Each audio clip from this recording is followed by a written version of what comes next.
Souleymane, cette descente justement de l'autorité administrative n'a pas été suivie d'effet. Oui, bien sûr, ça n'a pas été suivi d'effet, ça témoigne d'un manque de volonté, de volonté politique. L'autorité a reconnu que c'était des zones inconstructibles. Tout à fait, l'autorité a reconnu. Maintenant, il y a là, il y a peut-être que les exécutifs communaux ne connaissent pas leur rôle. Je me demande bien, vous remarquez, dans ces zones, il y a toujours le domaine de l'État, il y a les zones constructibles, non constructibles. Puis généralement, quand un citoyen vient pour construire une maison, tout ce que la commune vient, c'est de mettre défaut de permis de bâtir à démolir. Il part payer et puis on le laisse construire. Et là, ça témoigne à suffisance que les collectivités territoriales décentralisées, actuellement, qui relèvent d'un gouvernement, ont échoué. Ils ne font pas le travail qui devait normalement être fait. Et là, c'est l'échec de la mise en place de la décentralisation, le pouvoir de compétences qui est d'actualité aujourd'hui. Et l'État a une force coercitive. Elle doit sensibiliser, elle doit éduquer.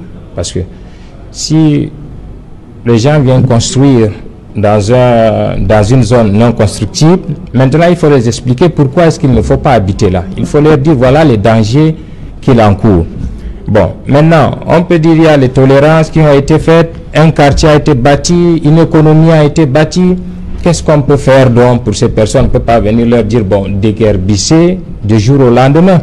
Maintenant, ce qu'on aurait dû peut-être faire, aménager un espace où on va recaser ces populations-là et continuer à faire donc la sensibilisation. Et maintenant, quand une personne, il y a une zone non constructible, quand une personne part déjà entamer un chantier, il faut rapidement arrêter. Et malheureusement, c'est ça qui est fait dans toutes nos villes. Ce n'est pas seulement à Bafoussam. Mais vous-même, vous venez de retourner, vous venez de dire ce qui se passe. Vous dites que lorsque on commence le chantier, on met la croix de Saint-André et on connaît la suite, le chantier continue. Voilà. Et c'est l'une des causes. On ne comprend pas pourquoi est-ce que la mairie accepte cela. Bon, généralement, c'est question également des personnes, des exécutifs communaux qui relèvent d'un autre parti politique, notamment le parti au pouvoir, ils viennent pas pour travailler, ils viennent, on constate clairement qu'ils ont un autre objectif. Donc, ils ne connaissent pas, certains ne connaissent même pas la réalité de leur localité. On parachute quelqu'un qui a fini peut-être sa carrière administrative, vient se retrouver être conseiller tête d'un exécutif municipal. Et c'est là le problème. On ne connaît pas comment est-ce que c'est bâti. Et même à ce niveau, il y a les services techniques.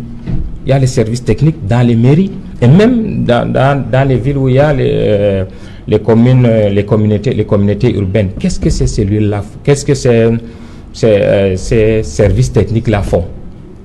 Absolument rien.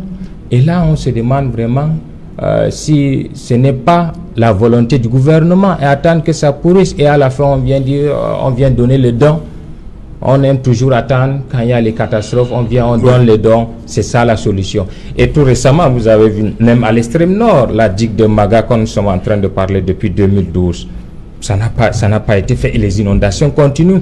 Et comme solution qu'on donne, c'est venir partager le matelas à quelqu'un qui a perdu 1 hectare de champ de riz, un matelas, un carton de savon, d'huile Diamaor. Et là, la politique du gouvernement a échoué.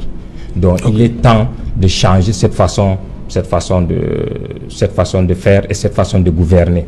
Je vais interroger Célestin Diamène tout à l'heure sur les secours. Il a mis le couteau dans la plaie, on va le dire comme ça. On parle de plus, hein, ils sont unanimes qu'il y a l'échec des pouvoirs publics. Tu sais, c'est toujours très facile.